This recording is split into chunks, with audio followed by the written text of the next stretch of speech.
नमस्कार। आज हम बात करने वाले हैं भारत के टैक्स सिस्टम में एक काफी बड़े बदलाव की, जिसे अब जीएसटी 2.0 कहा जा रहा है। जी नमस्कार। और ये वाकई बड़ा बदलाव है। शायद 2017 में जब जीएसटी आया था उसके बाद से ये सबसे अहम फेरबदल माना जा रहा है। हाँ, बिल्कुल। तो आज हमारी ये जो चर्चा है ये एक दस्तावेज पर आधारित है, India's GST 2.0 economic and political dimensions. जी, इसमें नए बदलाव, उनके इकोनॉमिक असर और हाँ पॉलिटिकल एंगल को भी देखा गया है। तो हम कोशिश करेंगे कि इसी के आधार पर समझे कि भाई ये जीएसटी की दरों में, इसके स्ट्रक्चर में क्या बदल रहा है, कौन सी चीजें सस्ती होंगी, कौन सी महंगी, और इकोनॉमी पर इसका क्या असर दिखेगा, सरकार के इस कदम के पीछे की राजनीति क्या है। हाँ, और ये भी देखेंगे कि ये पुरानी वैट वाली व्यवस्था से या फिर जो 2017 वाला जीएसटी था उससे ये कितना अलग है। और एक बात और, ये लागू हो रहा है 22 सितंबर 2025 से, मतलब ठीक नवरात्रि के फेस्टिव सीजन के आसपास। हाँ, ये टाइमिंग तो बड़ी इंटरेस्टिंग है। तो सवाल यही उठता है कि क्या ये बस एक फेस्टिव गिफ्ट है या टैक्स सिस्टम में कोई परमानेंट सुधार की कोशिश है। बिल्कुल, इसी सवाल से शुरू करते हैं। तो ये जीएसटी 2.0 असल में है क्या, क्या बदल रहा है इसमें? हाँ, सबसे पहले तो यही समझते हैं। देखिए, सबसे बड़ी बात है स्ट्रक्चर का सिंप्लीफिकेशन, मतलब ढांचे को सरल बनाने की कोशिश। कैसे? अभी जो 4 मेन टैक्स स्लैब है ना, 5%, 12%, 18% और 28%, हाँ, उनको हटाकर अब सिर्फ 2 मेन रेट्स रखने का प्रस्ताव है, 5% और 18%। सिर्फ दो? हाँ, 5 और 18। ये तो सुनने में बहुत सिंपल लगता है। हाँ, सुनने में तो है, लेकिन इसके साथ एक और रेट है। अच्छा? जी, तंबाकू, लग्जरी कारें, ऐसी चीजों के लिए एक अलग ऊंची दर रखी गई है, 40%। इसको सिन एंड लग्जरी टैक्स कह रहे हैं। ओके, सिन एंड लग्जरी यानी पाप और विलासिता कर। हाँ, कुछ वैसे ही। तो मोटे तौर पर 3 दरें हुई, 5%, 18% और 40%। और ये, जैसा कहा, 22 सितंबर 2025 से लागू करने का प्लान है। ठीक है, तो स्ट्रक्चर थोड़ा बदला है। अब आते हैं उस सवाल पर जो शायद सबका फेवरेट होता है, क्या सस्ता हो रहा है, कहाँ मिलेगी राहत? हाँ, बिल्कुल। राहत की लिस्ट तो है और अच्छी खासी है। रोजमर्रा की काफी चीजें इसमें हैं। जैसे साबुन, शैम्पू, टूथपेस्ट, हेयर ऑयल, ये सब चीजें अभी 12 या 18% वाले दायरे में आती हैं। हाँ, ज्यादातर। इनको घटाकर 5% वाले स्लैब में लाने का प्रस्ताव है। अरे वाह, ये तो सीधा घर के महीने के खर्च पर असर डालेगा। बिल्कुल। और खाने पीने की चीजों में भी कटौती है। अच्छा, क्या क्या? चपाती, पराठा, यूएचटी मिल्क, पनीर, चीज, मक्खन, घी, आजकल वो प्लांट बेस्ड ड्रिंक्स आते हैं। हाँ, ओट मिल्क, सोई मिल्क वगैरह। जी, वो सब। बिस्किट, जूस, ये सब अभी 5 से 18% के बीच कहीं होती हैं। इनको या तो 0 रेटेड करने की बात है, मतलब टैक्स फ्री, या फिर 5% में लाने की। 0 या 5, ये तो काफी बड़ी राहत है खाने पीने के मामले में। अच्छा, हेल्थ केयर और इंश्योरेंस, वो तो बहुत जरूरी खर्चे हैं। हाँ, ये बहुत अहम पॉइंट है। जो जीवन रक्षक दवाएं हैं, medical equipment, diagnostic kits, medical oxygen, glucometer, हाँ, जो बहुत जरूरी है, उनको भी 0 या 5% के दायरे में लाने का प्रस्ताव है। और एक बहुत बड़ी खबर है इंश्योरेंस को लेकर। क्या? पर्सनल लाइफ इंश्योरेंस और हेल्थ इंश्योरेंस के प्रीमियम पर जीएसटी पूरी तरह हटाने का प्रस्ताव है, मतलब 0 रेट। क्या बात है, बीमा प्रीमियम पर जीएसटी खत्म? ये तो वाकई बहुत बड़ी राहत होगी, खासकर मिडिल क्लास के लिए। जी बिल्कुल, ये एक बड़ा कदम माना जा रहा है। अच्छा, घर के सामान जैसे टीवी, फ्रिज, एसी और गाड़ियां? हाँ, होम अप्लायंसेस जैसे टीवी, एसी, डिशवॉशर, इन पर टैक्स अभी 28% लगता है। हाँ, सबसे ज्यादा। उसे घटाकर 18% करने का प्रस्ताव है। ओके। ऑटोमोबाइल सेक्टर में भी कुछ ऐसा ही है। छोटी कारें, 350 सीसी तक के 2 व्हीलर, गाड़ियों के पार्ट्स, स्पेयर पार्ट्स वगैरह। जी, और सीमेंट भी, इन सबको 18% के दायरे में लाने की बात है। सीमेंट भी 18% में, अभी तो शायद 28% में है वो। जी हाँ, तो इससे घर बनाना भी थोड़ा सस्ता हो सकता है। ये तो कंस्ट्रक्शन इंडस्ट्री के लिए भी अच्छा है। बिल्कुल। और एग्रीकल्चर सेक्टर के लिए भी अच्छी खबर है। किसानों के लिए क्या है? एग्रीकल्चर मशीनरी, सिंचाई के उपकरण और जो जरूरी खेती के इनपुट्स हैं, उन पर टैक्स घटाकर 5% करने का प्रस्ताव है। चलिए, ये भी अच्छी बात है। अच्छा, बच्चों की पढ़ाई लिखाई से जुड़ा सामान, स्टेशनरी, हाँ, उसमें भी राहत है। जैसे एक्सरसाइज बुक्स, ग्लोब, मैप्स, इन पर अभी 12% लगता है। उसे 0 करने का प्रस्ताव है, मतलब टैक्स फ्री। बहुत बढ़िया, यानी कॉपी किताबें सस्ती होंगी। अच्छा, सर्विसेज का क्या? जैसे हम सलून जाते हैं, जिम जाते हैं। हाँ, ब्यूटी और wellness services, salon, gym, yoga centre, इनको 5% के दायरे में लाने का प्रस्ताव है। सिर्फ 5%? ये तो काफी कम है। हाँ, लेकिन इसमें एक पेच है। इन सर्विसेज पर इनपुट टैक्स क्रेडिट यानी ITC नहीं मिलेगा। ओहो, मतलब ये जो बिजनेस है ये अपने खरीदे हुए सामान या सर्विसेज पर दिए गए टैक्स को क्लेम नहीं कर पाएंगे। सही समझे। वो टैक्स इनकी कॉस्ट का हिस्सा बन जाएगा, तो हो सकता है कि वो इसका बोझ आखिर में कस्टमर पर ही डालें। तो नेट असर देखना पड़ेगा। ये ध्यान रखने वाली बात है। अच्छा, आपने शुरू में लग्जरी कारों का जिक्र किया था 40% वाले स्लैब में, तो वो तो महंगी हो जाएंगी ना? यही तो कहानी में ट्विस्ट है। सुनने में 40% बहुत ज्यादा लगता है। हाँ।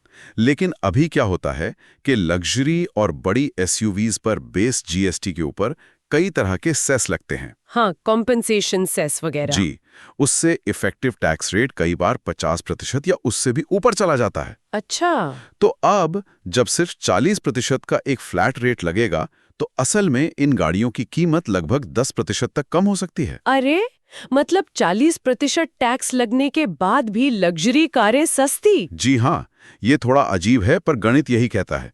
सरलीकरण का ये एक साइड इफेक्ट समझिए। क्या बात है।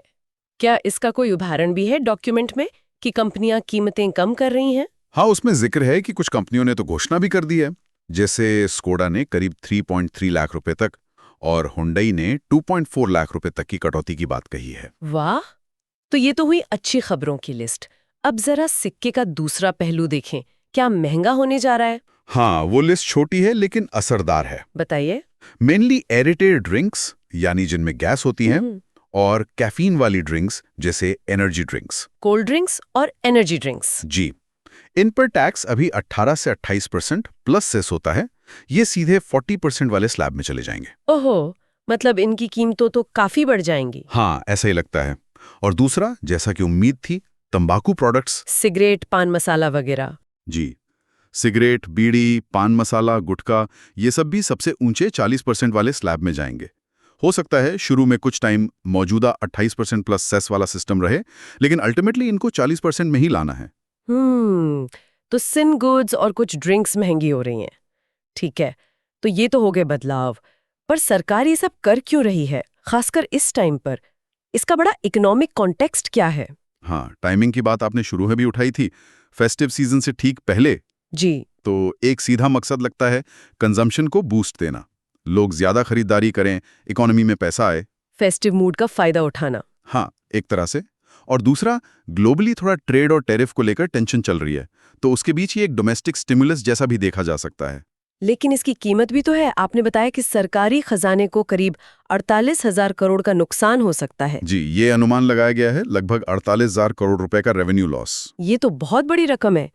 GDP का करीब 0.4%। बिल्कुल, ये एक सीरियस कंसर्न है। क्या इतना बड़ा रेवेन्यू लॉस झेलना ठीक है? ये सवाल तो उठेगा। तो फिर सरकार का क्या कहना है? वो इस घाटे को कैसे देख रही है? देखिए, फाइनेंस मिनिस्ट्री का तर्क ये है कि सुधार सिर्फ टैक्स रेट कम करने के बारे में नहीं है। अच्छा, और? उनका कहना है कि इससे पूरे सिस्टम में सरलता आएगी, मध्यम वर्ग को फायदा होगा, छोटे और मझोले उद्योगों SMEs को फायदा होगा, ईज ऑफ डूइंग बिजनेस बढ़ेगा। हाँ, और जब कंजम्पशन बढ़ेगा, बिजनेस करना आसान होगा, तो लॉन्ग टर्म में इकोनॉमी को फायदा होगा और शायद रेवेन्यू भी बढ़े। इसके अलावा वो प्रोसीजरल सुधारों की भी बात कर रहे हैं। जैसे रजिस्ट्रेशन प्रोसेस को और आसान बनाना, राज्यों के लेवल पर डिस्प्यूट रेजोल्यूशन मैकेनिज्म को बेहतर करना। तो ये एक पैकेज है, सिर्फ रेट कट नहीं। ये समझना भी जरूरी है कि ये जो GST 2.0 है, ये हमारी पुरानी टैक्स व्यवस्थाओं से कैसे अलग है। थोड़ा सा पीछे चलते हैं। जुलाई 2017 से पहले क्या था? वो वैट वाला जमाना? हाँ, GST से पहले वैट बेस्ड सिस्टम था और वो बहुत फ्रैगमेंटेड था, मतलब टूटा हुआ। कैसे टूटा हुआ? मतलब सेंटर के अपने टैक्स थे, स्टेट्स के अपने। स्टेट में वैट लगता था, entry tax, luxury tax, entertainment tax, न जाने क्या क्या। हाँ, लिस्ट लंबी थी। और सेंटर लेवल पर एक्साइज ड्यूटी थी, सर्विस टैक्स था। तो एक ही चीज पर कई तरह के टैक्स लग जाते थे। हाँ, मुझे याद है, अलग अलग राज्यों में कीमतें अलग अलग होती थीं और वो बॉर्डर पर ट्रकों की लाइनें। बिल्कुल, रेट्स बहुत अलग अलग थे। इससे कंफ्यूजन तो होता ही था। एक और बड़ी प्रॉब्लम थी कैस्केडिंग इफेक्ट। कैस्केडिंग मतलब टैक्स पर टैक्स। जी। मान लीजिए आपने कोई कच्चा माल खरीदा, उस पर टैक्स दिया, फिर उससे कुछ बनाया, उस पर टैक्स दिया। जब फाइनल प्रोडक्ट बिकेगा तो उस पर फिर टैक्स लगेगा, और पिछली स्टेज पर दिए गए टैक्स का क्रेडिट ठीक से नहीं मिलता था, तो टैक्स पर टैक्स जुड़ता जाता था। इससे चीजें महंगी होती होंगी। हाँ, और कंपनियों के लिए कंप्लायंस यानी नियमों का पालन करना बहुत मुश्किल और खर्चीला था। कई चीजों पर तो इफेक्टिव टैक्स रेट 25-30% या उससे भी ज्यादा पहुंच जाता था। बाप रे। फिर 2017 में आया GST, one nation one tax का नारा था। उसका मकसद क्या था और उसमें क्या कमी रह गई कि अब 2.0 लाना पड़ रहा है? देखिए, 2017 वाले जीएसटी का मेन मकसद था इन सारे अलग अलग टैक्सों को एक करना, कैस्केडिंग को खत्म करना, पूरे देश को एक कॉमन मार्केट बनाना। सुनने में तो बहुत अच्छा था। हाँ, और इसके लिए वो मल्टीपल स्लैब बनाए गए। 0%, 5%, 12%, 18%, 28% और कुछ लग्जरी या सिन गुड्स पर सेस भी। फायदे भी हुए? फायदे हुए, जैसे राज्यों के बीच सामान ले जाना आसान हो गया, चेक पोस्ट हट गए, लॉजिस्टिक्स सुधरा। लेकिन फिर भी दिक्कतें रहीं। हाँ, दिक्कतें भी कम नहीं थीं। इतने सारे स्लैब होने से कॉम्प्लेक्सिटी बनी रही। कौन सी चीज किस स्लैब में आएगी इसको लेकर झगड़े हुए, बहुत हुए क्लासिफिकेशन डिस्प्यूट्स। जैसे वो पराठे वाला किस्सा था, सादे पराठे पर कम टैक्स, पैक्ड वाले पर ज्यादा। ऐसे बहुत सारे मामले आए। हाँ, सुना था। और छोटे बिजनेस के लिए कंप्लायंस का बोझ भी उतना कम नहीं हुआ जितनी उम्मीद थी। तो इन्हीं सब मुश्किलों को एड्रेस करने के लिए अब ये जीएसटी 2.0 का प्रस्ताव है। तो ये जो 2025 वाला जीएसटी 2.0 है, ये इन प्रॉब्लम्स को कैसे सॉल्व करेगा? सिर्फ दो मेन स्लैब, 5% और 18% और एक 40% सिंगल लग्जरी रेट, क्या ये काफी है? इरादा तो यही है। कम स्लैब होंगे तो सिस्टम सिंपल होगा, क्लासिफिकेशन के झगड़े कम होंगे और उपभोक्ताओं को राहत मिलेगी। हाँ, जरूरी चीजों पर राहत मिलेगी। कुछ इंडस्ट्रीज जैसे ऑटो, कंज्यूमर ड्यूरेबल्स, उनको बूस्ट मिलेगा। लेकिन रिस्क भी है। रिस्क वही है, रेवेन्यू लॉस का। सरकार के खर्चे कैसे मैनेज होंगे और सिस्टम ठीक से चले, इसके लिए टैक्स कंप्लायंस पर डिपेंडेंस और बढ़ जाएगी। मतलब लोग ईमानदारी से टैक्स भरें, ये और जरूरी हो जाएगा। कार के लिए इसमें कई फायदे दिखते हैं। जैसे सबसे पहला और सबसे बड़ा, मिडिल क्लास को डायरेक्ट रिलीफ। रोजमर्रा की चीजें, सर्विसेज, छोटी कारें, इंश्योरेंस, इन सब पर टैक्स कम होने का सीधा असर घर के बजट पर दिखेगा। तो वोटर्स खुश होंगे। बिल्कुल, ये शहरी और मिडिल क्लास वोटर्स को लुभाने का एक बड़ा जरिया बन सकता है। और टाइमिंग, फिर से वही बात, फेस्टिव सीजन। जी, नवरात्रि, दिवाली के टाइम पर इसे लागू करना मतलब कंज्यूमर सेंटीमेंट को और पॉजिटिव बनाना और उसका पॉलिटिकल फायदा लेना। ये तो है। और कुछ? तीसरा, rural outreach. Agriculture machinery, equipment पर जीएसटी कम करना, ये किसानों को एक मैसेज देने की कोशिश है, सबका साथ सबका विकास वाली बात। इंडस्ट्री का सपोर्ट भी मिलेगा? हाँ बिल्कुल, एफएमसीजी, ऑटो, अप्लायंसेस जैसे बड़े सेक्टर्स को फायदा होगा। तो इन पावरफुल लॉबीज का प्रेशर कम होगा, सपोर्ट मिलेगा, मीडिया में भी पॉजिटिव माहौल बन सकता है। और सरकार अपनी छवि भी चमका सकती है। हाँ, आखिर में स्लैब कम करके सरकार ये कह सकती है कि हमने ईज ऑफ डूइंग बिजनेस को और बेहतर किया है, हम निर्णायक सरकार हैं, हम सुधार कर रहे हैं। ये नैरेटिव बनाने में मदद मिलेगी। ठीक है, ये तो हुए फायदे, लेकिन रिस्क क्या है? पॉलिटिकली क्या उल्टा पड़ सकता है? रिस्क भी है, सबसे बड़ा तो वही रेवेन्यू लॉस वाला। 48,000 करोड़ का घाटा। हाँ, विपक्ष इसको मुद्दा बनाएगा, कहेगा कि सरकार फाइनेंशियली गैर जिम्मेदार है, फिस्कल डेफिसिट बढ़ सकता है। टाइमिंग को लेकर भी आलोचना हो सकती है। बिल्कुल, अगर ये बड़े चुनावों के आसपास आता है तो लोग कहेंगे कि ये परमानेंट सुधार नहीं बल्कि चुनावी लेवड़ी है। पॉपुलिस्ट का आरोप लग सकता है। और क्या ये भी कहा जा सकता है कि फायदा सबको बराबर नहीं मिल रहा? हाँ, ये एक और पॉइंट बन सकता है। एक तरफ लग्जरी कार खरीदने वाले को फायदा हो रहा है, दूसरी तरफ जो आम आदमी सस्ती कोल्ड ड्रिंक पीता है उस पर टैक्स बढ़ रहा है। तो ये परसेप्शन बन सकता है कि अमीरों को ज्यादा फायदा है। हाँ, कि ये बायस्ड बेनिफिट्स हैं, ये नैरेटिव बन सकता है। अच्छा, सेंटर स्टेट रिलेशन पे क्या असर पड़ सकता है? जीएसटी तो कोऑपरेटिव फेडरलिज्म का बड़ा उदाहरण माना जाता है। ये एक नाजुक मुद्दा है। जीएसटी रेवेन्यू का एक हिस्सा राज्यों को जाता है। हाँ, कंपनसेशन का भी मामला था। जी, तो अगर ओवरऑल रेवेन्यू घटता है तो राज्यों का हिस्सा भी घटेगा। जो राज्य, खासकर जहां विपक्ष की सरकारें हैं या जो रेवेन्यू के लिए ज्यादा सेंसिटिव हैं, वो इसका विरोध कर सकते हैं। तो जीएसटी काउंसिल में फिर से झगड़े शुरू हो सकते हैं। हाँ, सेंटर स्टेट टेंशन फिर से बढ़ सकती है। ये हमने पहले भी देखा है। और एक आखिरी सवाल, क्या ये राहत टिकाऊ है या कल को फिर टैक्स बढ़ाना पड़ सकता है? या अनिश्चितता तो रहेगी। अगर रेवेन्यू लॉस अनुमान से ज्यादा होता है या लंबे समय तक चलता है तो सरकार पर प्रेशर आएगा। हो सकता है कि बाद में रेट्स फिर बढ़ा दिए जाएं या फिर कंप्लायंस को बहुत ज्यादा सख्त कर दिया जाए। तो आलोचक कह सकते हैं कि ये टेम्पररी रिलीफ है। हाँ, वो ये चेतावनी दे सकते हैं कि आज राहत मिल रही है, कल बोझ फिर बढ़ सकता है। तो कुल मिलाकर ये जीएसटी 2.0 एक बहुत बड़ा कदम है जिसके इकोनॉमिक और पॉलिटिकल दोनों तरह के गहरे मतलब हैं। चलिए एक बड़ा फटाफट से मेन पॉइंट्स को समेट लेते हैं। जरूर। तो संक्षेप में सितंबर 2025 से जो जीएसटी 2.0 सुधार आ रहे हैं वो 2017 के बाद से भारत के इनडायरेक्ट टैक्स सिस्टम में सबसे बड़े बदलाव हैं। इनका मेन मकसद है टैक्स स्लैब को सिंपल करना, 5% 18% और एक 40% सिने लग्जरी रेट, और इससे देश में कंजम्पशन को बढ़ावा देना। हाँ, इसके तहत बहुत सी जरूरी चीजों, हेल्थ केयर, इंश्योरेंस, गाड़ियों और होम अप्लायंसेस पर टैक्स कम करने का प्रस्ताव है। जबकि तंबाकू और कुछ खास तरह की ड्रिंक्स जैसे सिन गुड्स पर टैक्स बढ़ाया जा रहा है। इकोनॉमिक नजरिए से देखें तो ये सिंप्लीफिकेशन और स्टिमुलस का एक मिक्स है, लेकिन इसके साथ सरकारी रेवेन्यू में कमी का एक बड़ा रिस्क भी जुड़ा है। और पॉलिटिकली ये मिडिल क्लास और इंडस्ट्री को खुश करने का एक सोचा समझा कदम लगता है, जिसे फेस्टिव टाइमिंग के साथ लाया जा रहा है। पर ये fiscal prudence, centre state relations और इस राहत की सस्टेनेबिलिटी पर सवाल भी खड़े करता है। बिल्कुल। तो कह सकते हैं कि ये एक स्ट्रक्चरल बदलाव भी है और एक पॉलिटिकल गैम्बल भी। सही कहा। एक ऐसा रिफॉर्म जो फौरी राहत और पॉलिटिकल फायदा तो देता दिख रहा है, लेकिन लॉन्ग टर्म में इसका इकोनॉमिक बैलेंस कैसा रहेगा, ये देखना भी बाकी है। बहुत बढ़िया।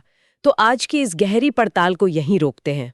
जाते जाते हमारे सुनने वालों के लिए कोई ऐसा सवाल या विचार छोड़ना चाहेंगे जिस पर वो सोच सके? हाँ, एक चीज जो मेरे मन में आ रही है, क्या ये जो स्लैब कम किए जा रहे हैं, इससे वो क्लासिफिकेशन वाले झगड़े सच में खत्म हो जाएंगे, या अब सारा झगड़ा इस बात पर होगा कि कोई चीज 5% में आएगी या 18% में या 40% में? मतलब विवाद का फोकस बदल जाएगा। हाँ, शायद। और दूसरी बात, अगर वो 48,000 करोड़ का रेवेन्यू लॉस सच में होता है, तो भविष्य में उसकी भरपाई कैसे होगी? क्या हमें फिर से रेट बढ़ते हुए दिखेंगे, या फिर टैक्स चोरी रोकने और कंप्लायंस बढ़ाने पर इतनी सख्ती होगी जो हमने पहले कभी नहीं देखी? वाकई ये वो सवाल हैं जिनके जवाब हमें आने वाले वक्त में ही मिलेंगे। इस पूरी बातचीत के लिए आपका बहुत बहुत शुक्रिया। शुक्रिया।